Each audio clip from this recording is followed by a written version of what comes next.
Tu știai cât e de ușor Montessori pentru copilul tău să învețe numerele de la 10 la 19? Hai cu mine să-ți arăt cum lucrăm. Daria, astăzi vom învăța numerele de la 10 la 19, iar pentru aceasta vom folosi tabla lui Secvin. Ce numere avem aici? Poți să-mi spui?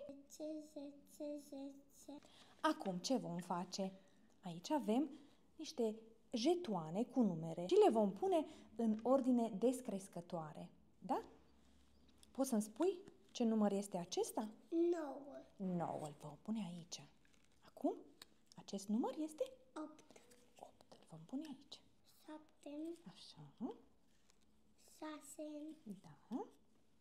5. 4. Dorești să continui tu? 3. Da, 2.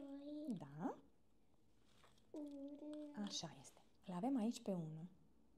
Dacă noi îl ducem pe 1 înspre 10, formăm 11.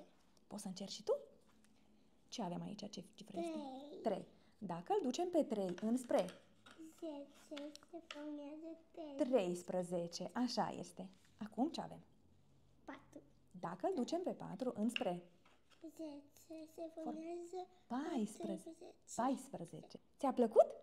Nu-i așa că e ușor? Dacă și ți-a plăcut, dă-mi un like și un follow.